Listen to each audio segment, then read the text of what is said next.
Good morning. Welcome to the LAFCo July 18th meeting. And I will ask Commissioner Ross if he'd lead us in the Pledge of Allegiance. Certainly. Hand over your hearts. Ready? Begin.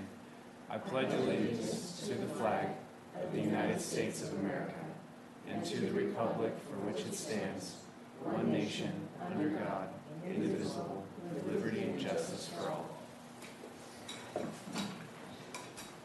Okay, we'll go to our agenda review. Are there any requested changes on the agenda? No, None from staff? None from the commission? Okay. Let's do roll call first.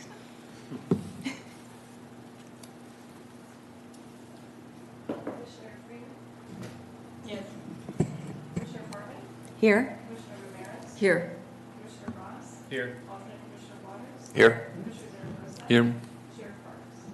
Here. Any changes to the agenda that anyone requests? No.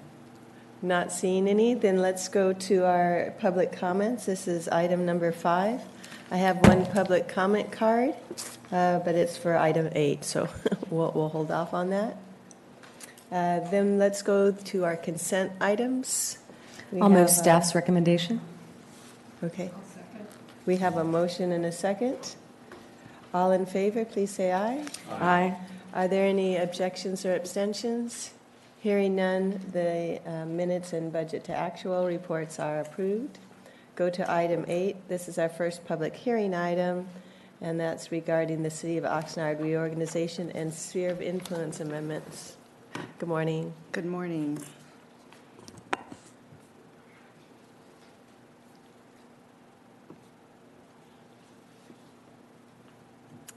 This is agenda item number 8, the City of Oxnard Sphere of Influence Amendments and Reorganization for the Ocean View School District.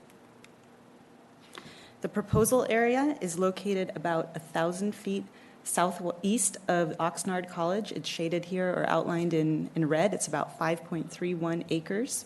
It is just outside the City of Oxnard to the south. The city is shown shaded in gray.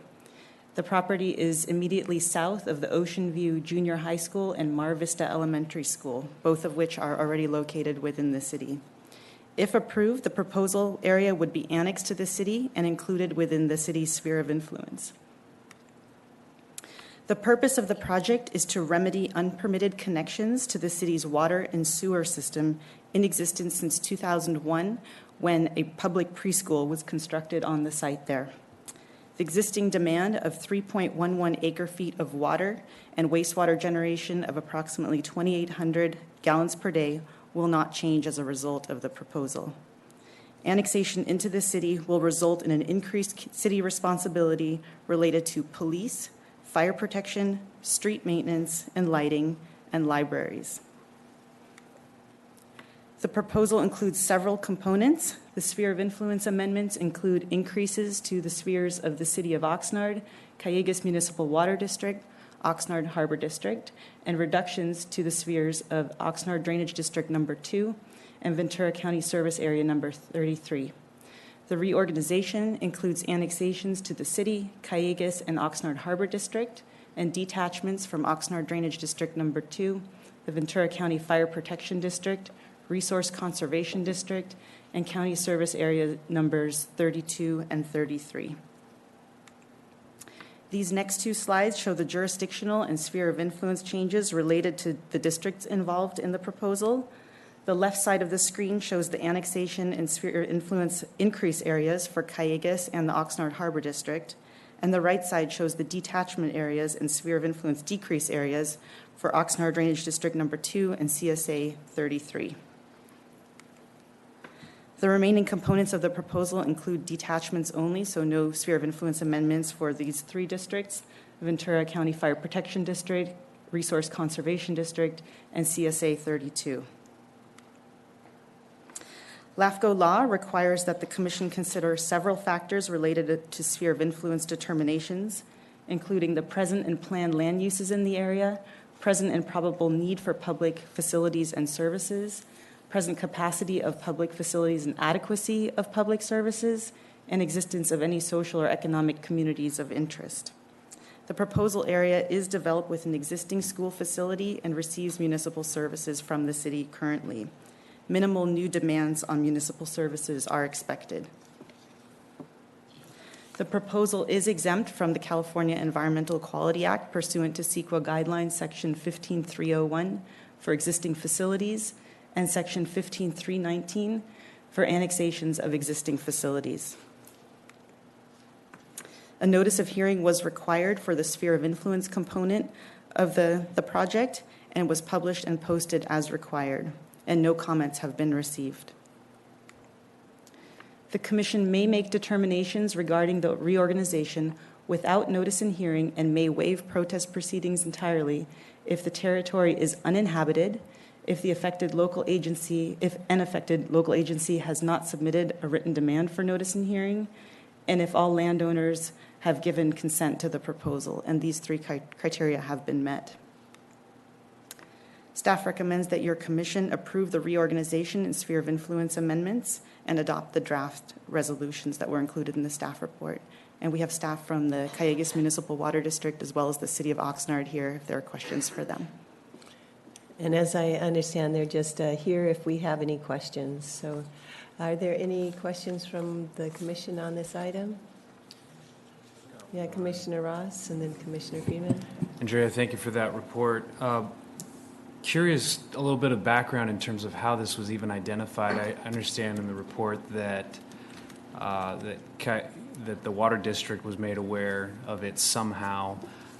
Does that mean that the school was receiving water and not paying for it? And what can we do, if anything, to be a little more proactive so we don't run into these kind of retroactive reorganizations going forward?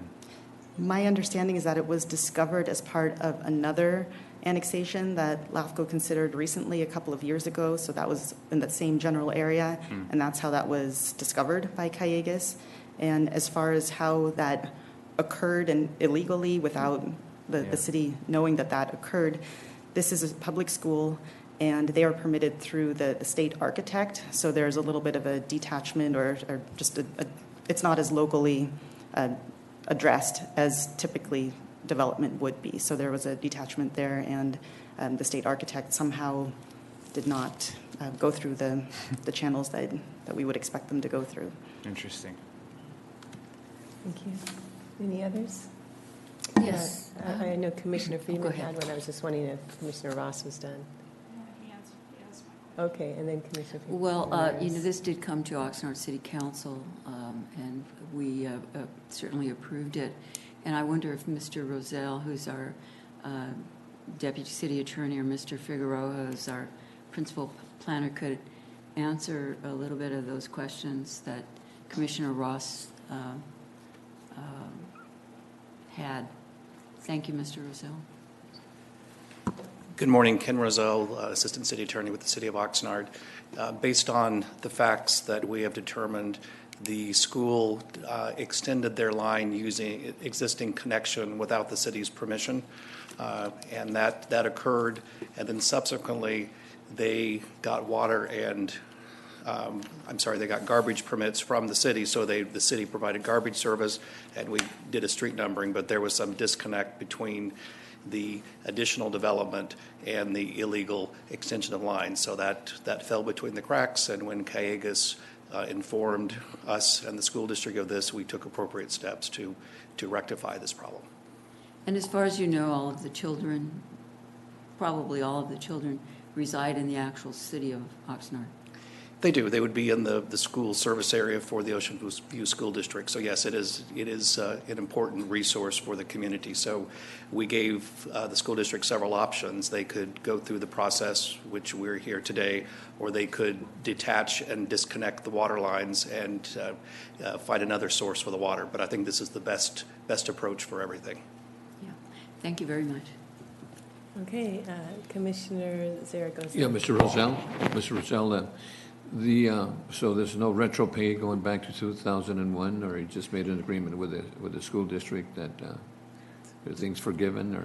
The school district was actually paying for the water. They tapped an existing line, As part of our settlement agreement with the school district, we split the cost of this annexation. So mistakes were made on both sides. So, we wanted to help the school legalize this and also work with Cayugas as well.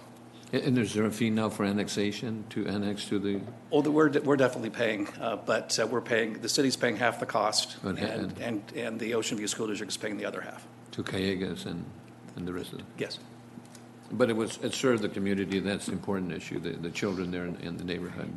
Absolutely. It's a child care center, so it's an important resource for the low-income neighborhood that surrounds this area. So there was a benefit regardless. That is correct. Good. Thank you. Thank you. That sounds like a good government way of working this out. With that, I think that ends our questions. Do we have a motion on this item? So moved. We have a motion and a second. Are there any objections or abstentions? All in favor say aye. Aye. Okay, we'll consider that unanimously approved. Thank you very much. Good work, everybody, on this one. Going on then to item 9. And I did want to note we have a temporary change in our council here. Alberto Guada is here for us instead of Michael Walker. Welcome. Item 9 is a municipal service review for the Blanchard Santa Paula Library District. And, well, staff report.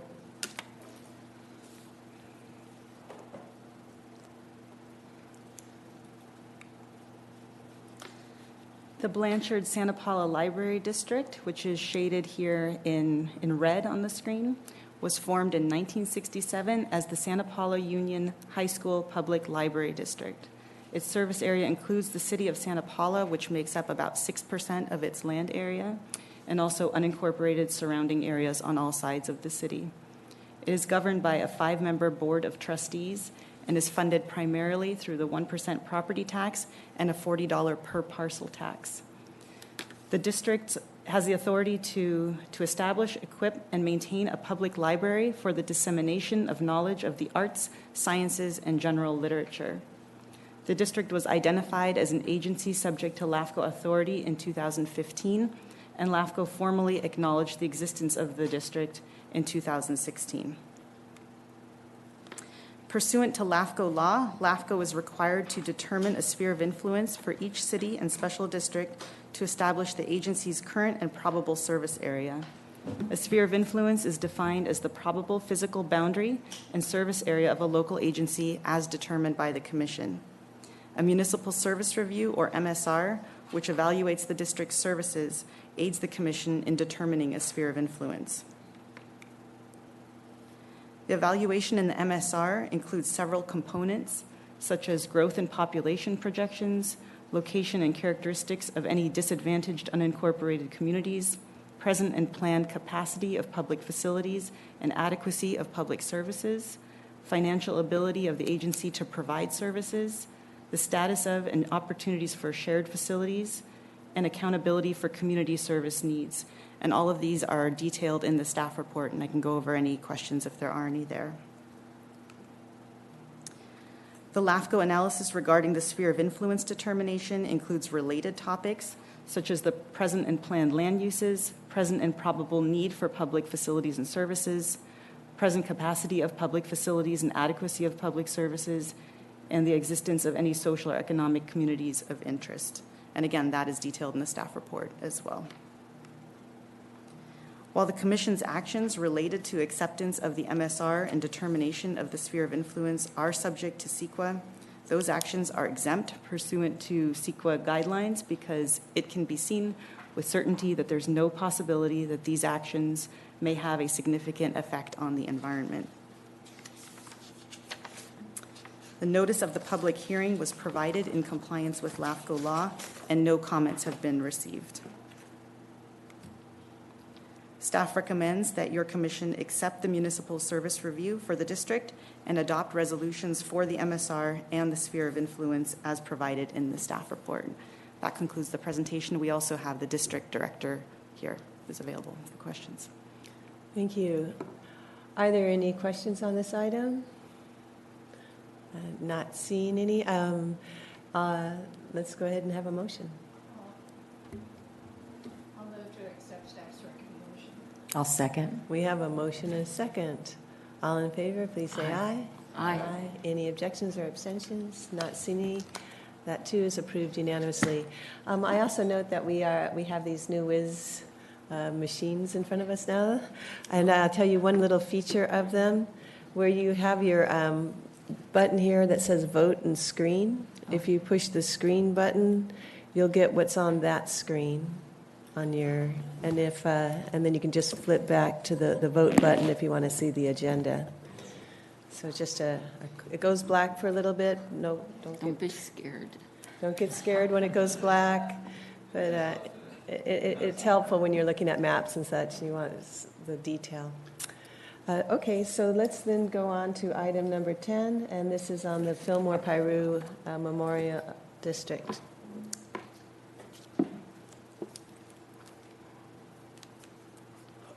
And I think still some Board of Supervisors don't know about that button either. And if the commission's interested in continuing the use of these, we can arrange for a formal tutorial with county staff to go over them. So, just a moment for item 10.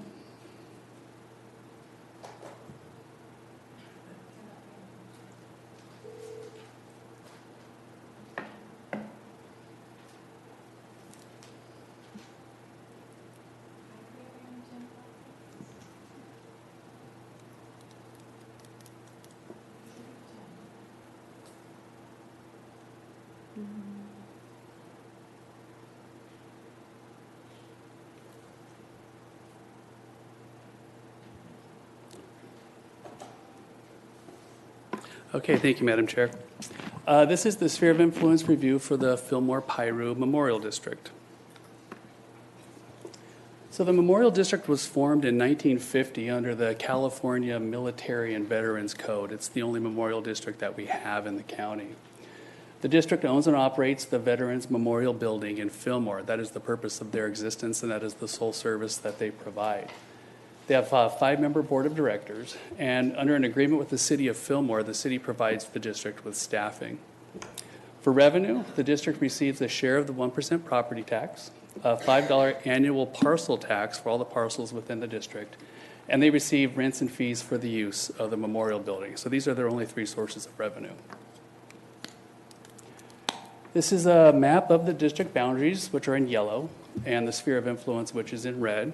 The district is large. It extends from west of this. Here's the city of Fillmore.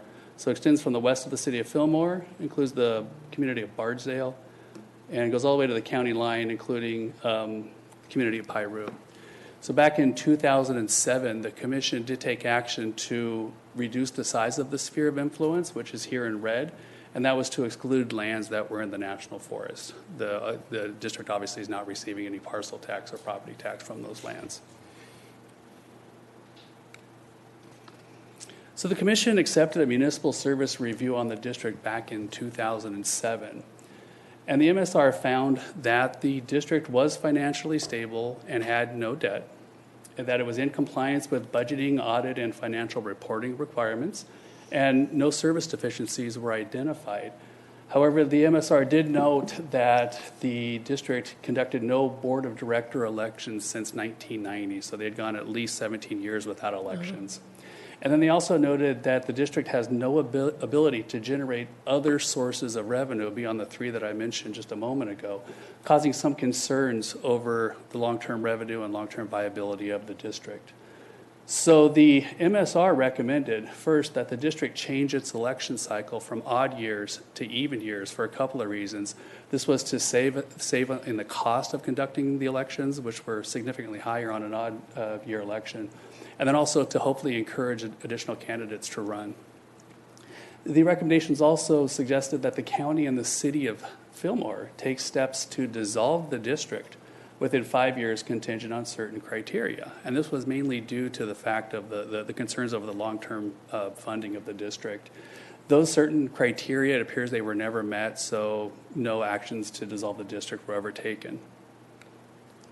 So in 2012, the commission reviewed the sphere of influence for the district. Again, it found that the district was in compliance with budgeting and financial reporting requirements, And the review identified no service deficiencies.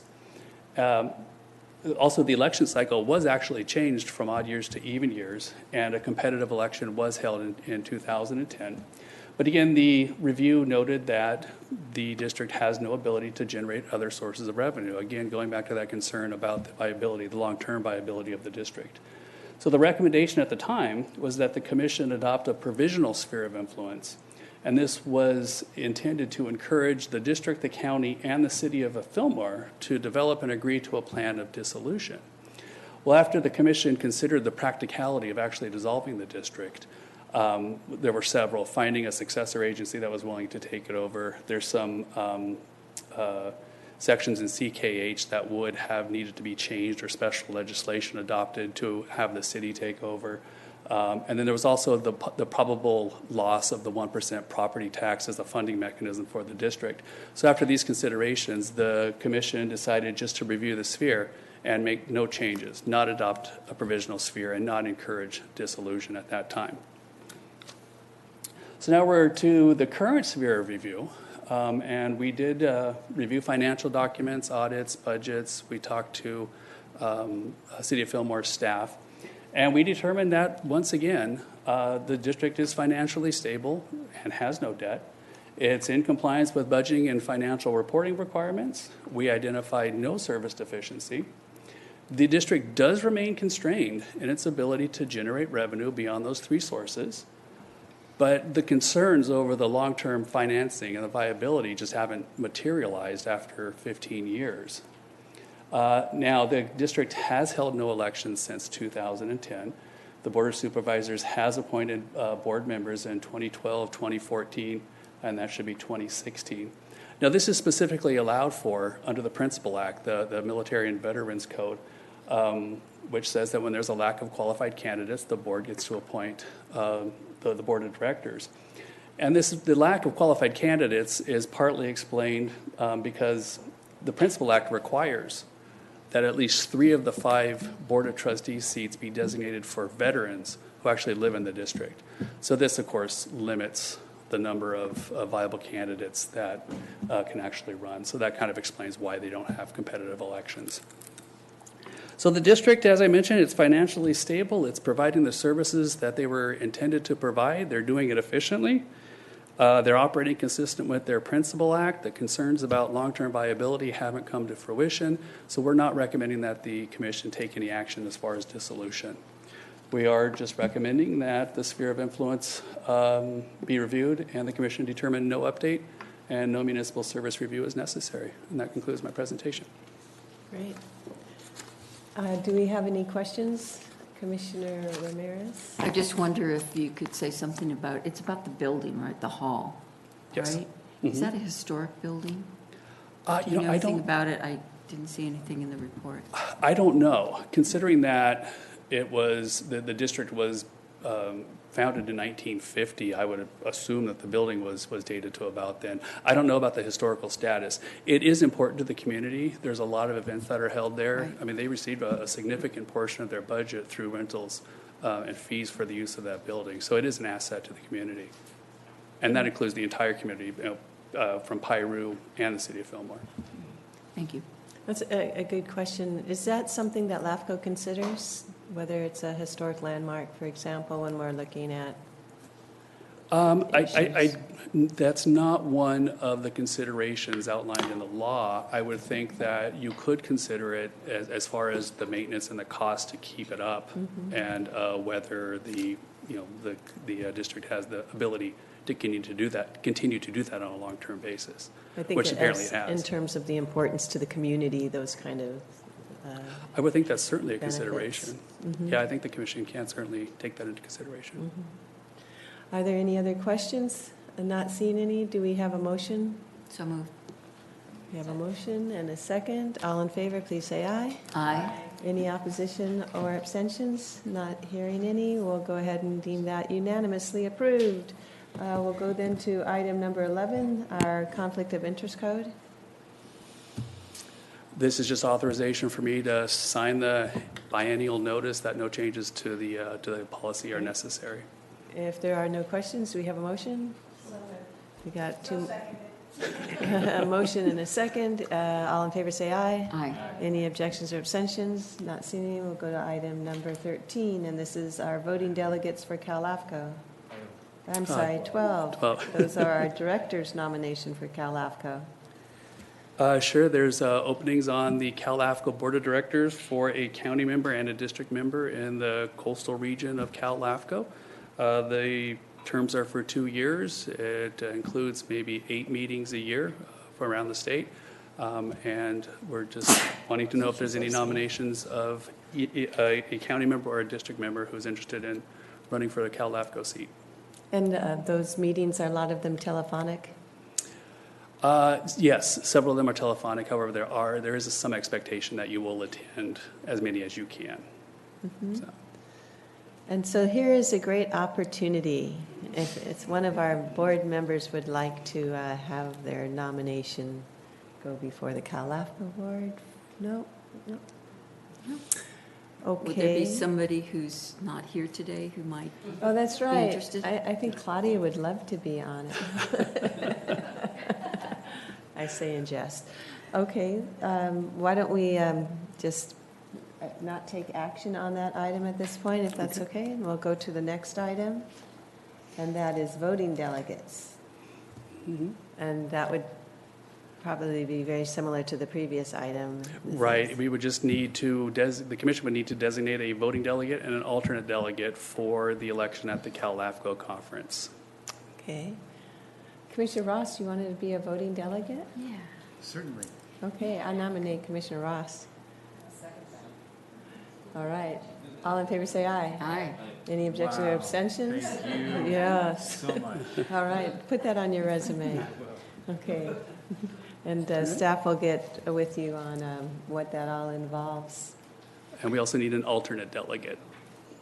And does anyone want to be an alternate in case Commissioner Ross is unavailable? Oh, you'll be the alternate? Thank you. Okay, motion and a second for Commissioner Zaragoza to be the alternate. All in favor say aye. Aye. Any objections or abstentions? Not seeing any. Thank you, Commissioner Zaragoza. That's wonderful to have you both. You guys got this. Item number 14 then is Achievement Award nominations. And I think we just received one last year, that at least 2, right? Yes, for the last 2 years, we've received 2 awards from LAFCO. One was for Project of the Year, and then Rochelle received the Clerk of the Year award. Yay. Yeah.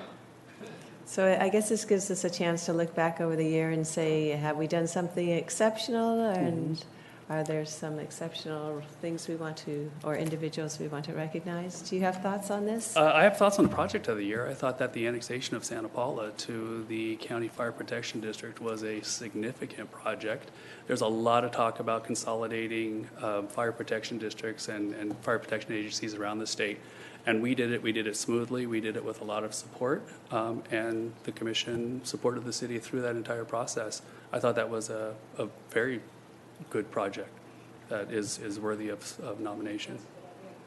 Yeah, I think it was a real good part of good government in the sense that, you know, they're better off, I believe, strongly as a result of it. And it took a lot for them to want to do that, you know, over a 100-year-old fire district, That's right? That's right. And our fire department moving into the districts. So I think that's pretty exceptional just in the sense of that they wanted to do it and that they were able to accomplish that, and we assisted. Yeah, absolutely. Would we like to nominate that then as a project? I like to nominate that. I think it's important too. By the way, too, just for information, Saturday morning at 8 in the morning, they're going to have a pancake breakfast over at City Hall in Santa Paula. They're going to have the exchange of the pins from the city to the county for Badges. the badges. Yeah. The badges could be Saturday morning. That reminds me of a movie. I hope we'll get some good photos and video of that. That's going to be It's going to be great. pretty historic. That's right. And it is also nice, I think, as part of that application that the fire district is going to have like a lot of the memorabilia from the fire department incorporated into their fire department there. It's a milestone. Commissioner Ramirez? Are we able to just do one nomination? No, we can do multiple nominations. Yeah. Because I do think that I wanted to particularly recognize Andrea for all the work she's been doing. A lot of it, she did it when she was waiting for a baby to come, so it was pretty impressive. I'm not sure that's an actual thing we want to put, but I've been very impressed with her work since I've been on the board here, so It's good work. maybe you could let me know how I could help make that happen. There's a category for outstanding LAFCo professional, so Right. if the Oh, commission that's would good. like to nominate You Andrea gonna have a for photo of the that. baby too?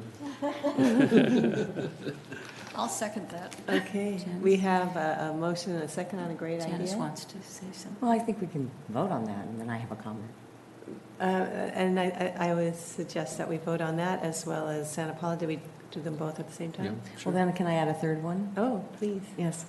I think Kai has done an outstanding job this year, and I don't know if that falls under the same professional category or if there's another category in here that would fit his efforts, but I think we should nominate Kai this year. Oh, my goodness. It's So a will they be manager. competing? If I may, I really appreciate that, but I would encourage you to defer to Andrea. The likelihood of two professionals, I would not want to compete with Andrea. So there's no other category but the same category then? That's Okay. right, yeah, it's one category. Isn't and, there a I think, I appreciate your acknowledgement of her good work. Madam Chair, I support Andrea, but don't they have a category for managers of LAFCOs? I think It's there's- just, it's clerks or LAFCO professional, Oh, and okay. then that includes everybody other than the clerks. No, Andrea's better looking than you are, so anyway. Well, there's always next year. And that is, quite the compliment, that we are looking at our staff and saying, we've got the best in the state, and we do believe that, so. That really is, thank you. Great. So, do you want to do the nomination, or go ahead and defer to Well, it sounds his like request that we He's do? on deferring it. Andrea? So, and Okay. I think that's great. Okay. Just wanted to give that opportunity to Kai because I know how much work he's done too over the past year, and so And Well, growth. I wanted to too. acknowledge that. But we're gonna Yes. have an evaluation for Kai here soon. Come- That's coming up, that's true. Yes, thank you, I Well, the appreciate it. timing couldn't be better. So a motion for both Andrea and Santa Paula? Yes, so moved. So moved. And a second? Second. Okay. You can select which you want for that second. All in favor, please say aye. Aye. Aye. Any objections or abstentions? Seeing none, that is approved. And we look forward to winning those awards. All right, and now on to the grand jury report, right? That's item 15. Right, and I don't have a PowerPoint, I'm just going to go over the staff report briefly. So back in May, the grand jury did release a report titled Independent Special Districts. This was attached to your staff report. It was also provided to you back in May. And the report was a result of an investigation into the transparency and public accountability of independent special districts in the county. Now, I'm just going to summarize the conclusions of the report. So the grand jury concluded that a district lacks transparency and accountability if it does not hold competitive elections, if it does not have publicly available reserve policies and practices, it does not articulate the need for and the size of its reserves, and it does not maintain a website. So the report makes 4 recommendations to address those 4 conclusions, those that I just mentioned. And these are that districts should provide public outreach regarding opportunities to run for boards and better publicize elections, to discontinue the practice of appointing new board members a few months before a public election, making them incumbents for the election, have published policies for reserve funds, and then maintain a website that includes several different factors that are included in the report. Now, it's important to note that the grand jury did not conclude that all districts were lacking accountability and transparency. Some were to one extent or another. So they did require that every one of the special districts provide a response to some or all of the conclusions and recommendations. That's a requirement. Now, they requested that the commission respond to all 4 of the conclusions and all 4 of the recommendations. And so here, I'm here to get some direction from you whether you would like to do that or not. Now, I do want to point out that the conclusions and the recommendations do not apply to LAFCo, and they're largely outside LAFCo's jurisdiction. However, any efforts to increase transparency and accountability of districts is consistent with the mission of LAFCo. So we're just looking for direction on whether the commission wants to respond to the report. If so, how, or just provide other direction as appropriate. Commissioner Ross? One thing that I was thinking of, and it kind of related to what we were talking about with the Memorial District for Fillmore Piru, is we provide these multiple service reviews.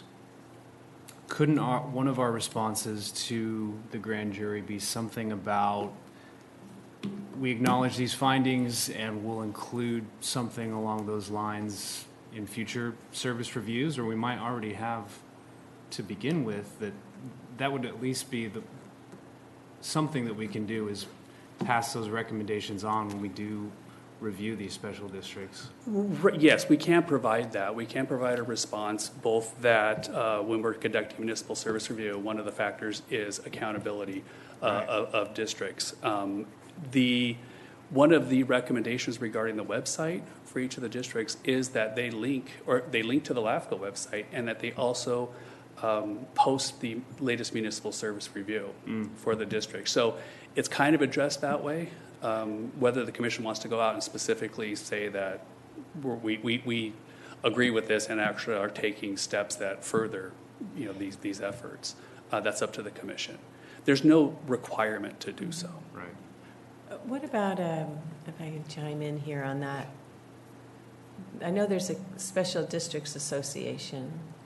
I don't know if they have a website. Yes, They do. Mm-hmm. Does it, the idea, I was thinking maybe either LAFCo can connect to that Or website. a link. Or if that website has all the websites of all the special districts. What a great thing Correct. if you can go to one place and see all of them. So I guess that would be most appropriate with the special districts. Right. I think if LAFCO had a link to the Special Districts Association, then you get all of the special Well- districts that participate in Ventura County Special Districts Association. Right, which are not all of the districts. I just want to clarify. Yeah, not all the districts do that. And it unfortunately, the districts that don't are those that have been identified of not having elections. And Or so, websites, I don't know how you deal with the non-participant people. I do like the idea, though, of, even if LAFCO did it also, to actually have links to all the special districts, so we do on our website. on our, so Right. you can I'm link not sure if all there's the a- ones that have websites. All the ones we that have, need to- yes, cities and special districts. Well, now it's state law. Well, I mean, the bill hasn't been signed yet, Right, but it will right. be, And I'm there was- sure. And it's sailing through the state legislature that they all have to have a website And then the with next certain thing is, criteria. yeah, good, that's what I Yeah. said, then the next thing is to make sure Yeah. what's on the websites are CSDA informative. has been pushing it as a result of the Little Hoover Commission, actually. And I'm not sure if we have a link to the CSDA's website, but if we don't, we'll make sure to add that.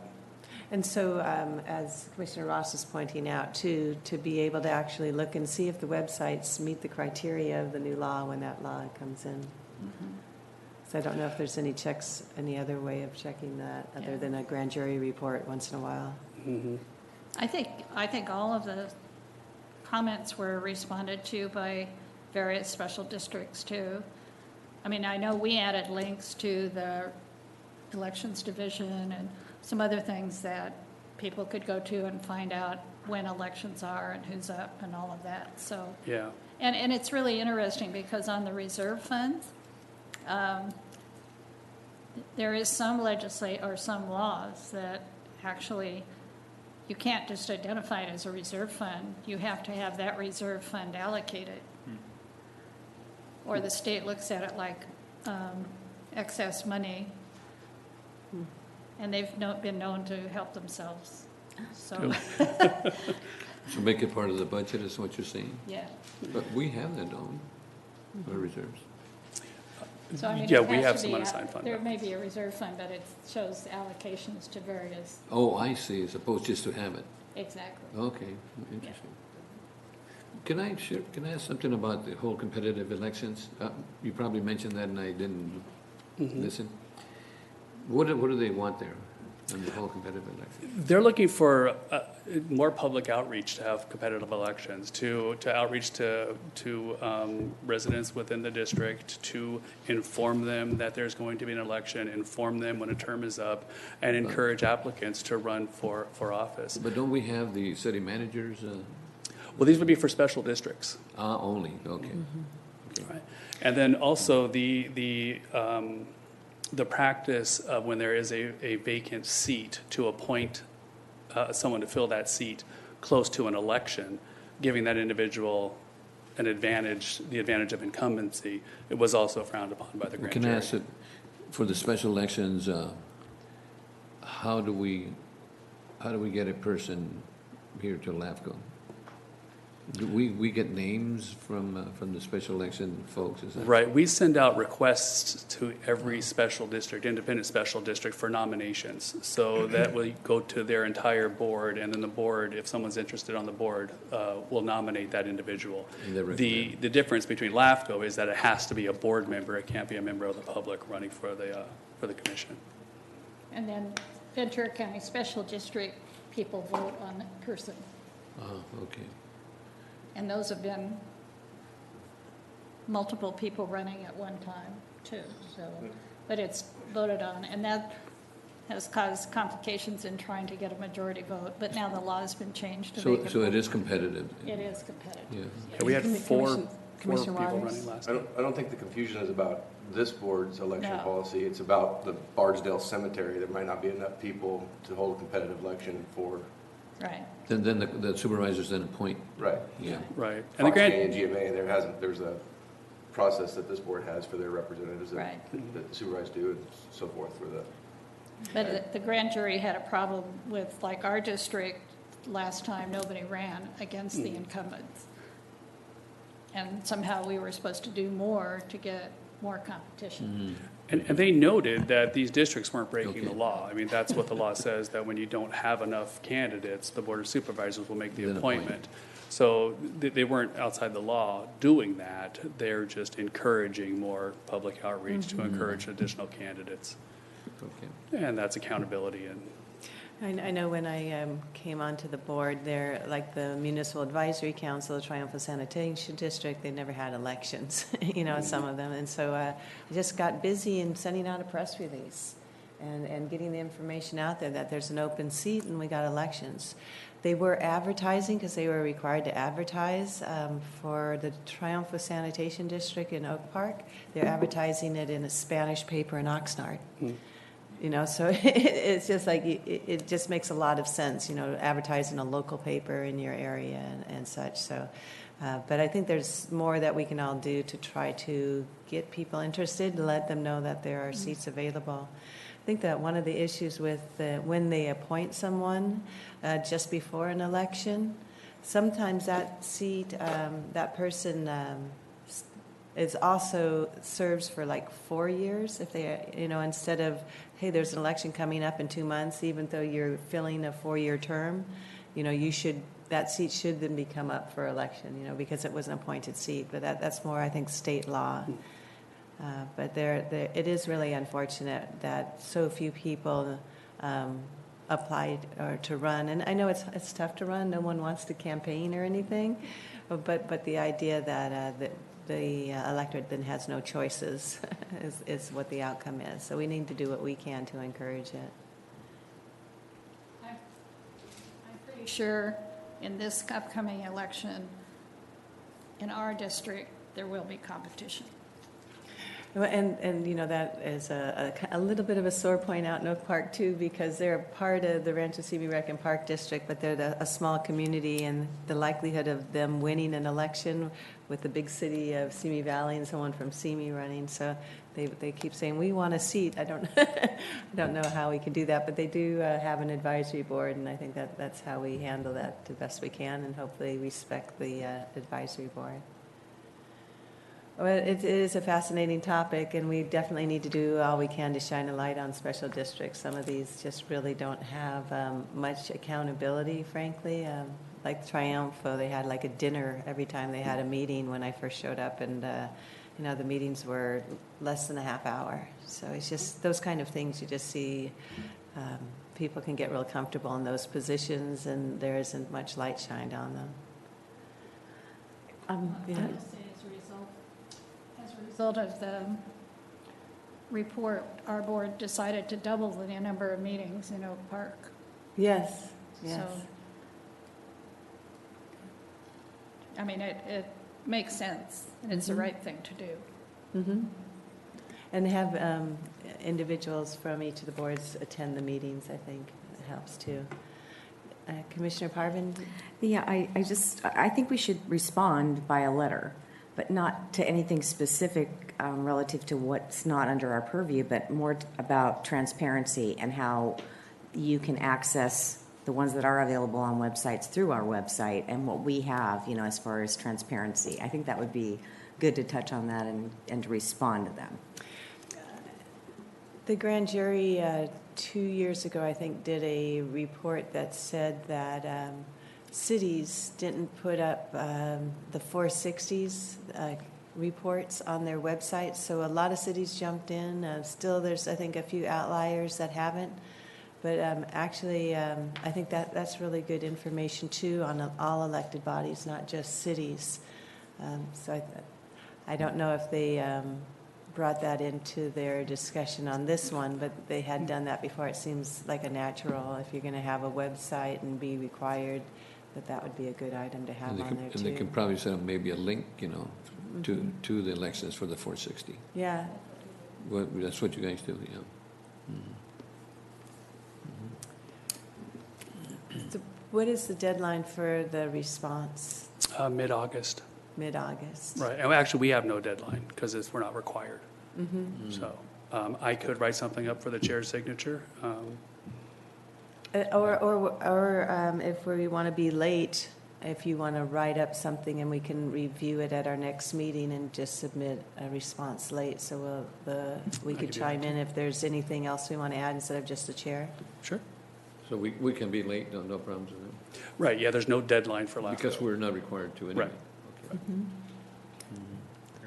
So you can try to take some of what we've talked about here and see what you come up with. But I think overall, we just want to laud the grand jury for looking into this and helping in transparency with their decisions and recommendations. Okay. If there's nothing else that we want to add to this discussion, I'll go on to our next item. Number 16, and that was the legislative report, I believe. We need an action on this? Okay, so do we have a motion? Move approval. And this would be to direct to come back at our next meeting with a letter. With a report. In response. And a second. All in favor, please say aye. Aye. Any objections or abstentions? Not seeing any, then that also will be approved. And go to item number 16, and that is our update on LAFCo legislation. And it's just a receive and file item. I can answer any questions if you have. Commissioner Freeman? I'll just comment that if you go to SB 929 by McGuire, it's on the last page. You'll notice it's the requirement for websites for all special districts statewide. And CSDA is arranged for, there are some very, very, very small districts across the state that have less than $100,000 annual budget. So sometimes it's been a financial burden. So CSDA has arranged grants to those special districts and also a company that'll do it for like $30 a month or something. And actually, in some of the remote areas, they don't even have, internet access. So it's challenging, but we're working through that so that each special district meets the requirement of SB 929. That's great. I didn't know that. Yeah. Good. It seems like making a website's pretty easy these days, that it's almost a service that could be provided, Yeah. that we'll put your website Well, together the for you pro- instead of giving them money to, Well, part of it is the requirements to keep agendas and update it. keep everything updated, Yeah. so. That gets expensive. Sometimes it's a staff burden. Can I just mention something? Elaine Commissioner Freeman is reminding me of it in another hat I wear as Commissioner on State Mandates, and it's come to the Commission's attention that schools are supposed to do testing through the internet. We do have a lot of rural areas in the state. It's a terrible problem. There's no internet access for those children in some rural parts of the state. So it's a statewide problem. So we don't have equal access to internet. I think we all have to try to figure out how to deal with that. We want to be modern. Yeah. Yeah, I just think about some very low-income youth in my city of Thousand Oaks that don't have a computer, and so the only way that they can do their homework is go to the library and try to get in on theirs, and you only get an hour, and so it's just, we have to be a little bit more understanding of the limitations of some individuals for access. Right. So thank you for bringing that to our attention. Recommended action, receive and file. We have a motion. So move. A motion and a second. And a second. All in favor say aye. Aye. Any objections or abstentions? Not seeing any. We'll call that approved also. And now the executive officers report. I just want to remind you about the LAFCo conference. It's early October. If you plan on going, let us know as soon as possible so we can reserve the room and get that early bird registration rate. I guess that so many people took advantage of the rate extension over that it's not being offered anymore, so that's no longer offered. And then if you would like to use the VoteCast systems and would like some formal training on it at the September meeting, if you can give me direction on that, I'd appreciate that. And it's kind of either an all or nothing. Either everyone kind of needs to participate in it, or Rochelle has to do it anyway. So your thoughts on that would be my appreciated. personal one is all in favor say aye, instead of having to push a button, wait for it to be recorded and all that kind of stuff. I think we're able to do it without that, unless people want to invest the time and get tutored and all that kind of stuff. We'll still have the information on the screen here. Well, yeah, this is I think perfect of both worlds. We don't have to worry about the voting machine, but we can still access the stuff on our screen. Thank you. Okay, so we'll continue to load up the agendas and the staff reports and make available the presentations if you want to toggle back and forth. Okay. Good enough. And next meeting will be September 19th. We are dark in August, so just enjoy the rest of your summer. Okay. And are there any commissioners' reports here? Any commissioner have anything they want to report? Not seeing any? I'll just want to encourage Yes. everybody, if they haven't been to a LAFCo conference, to attend. I agree. They're excellent. They're very informative and gives you a broader picture of the whole LAFCO process. Have you checked on the fires out there? We okay? So far, so good. Yeah, Okay. the fires are burning a little north of where North we of will there, be, yeah. right? And hopefully by October, unless something Yeah, new starts. hopefully. Yeah. So, and the other great thing about those conferences is just meeting other commissioners and They're learning the excellent. different ways different commissions handle things. So, And- Another interesting part is Northern California versus Southern California. right, and rural versus For me, urban. anyway. And yeah, absolutely. And to the Absolutely. commissioners, I always take LAFCO 101, we can always learn something.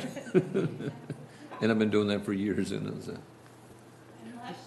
Last year, the fires in Sonoma and Santa Rosa were just over, and hearing the stories of what those LAFCOs have to go through, that was really something. Yeah. It's a good learning experience. Okay, with that, I will go ahead and adjourn the meeting, right? Right. Great. Thank you.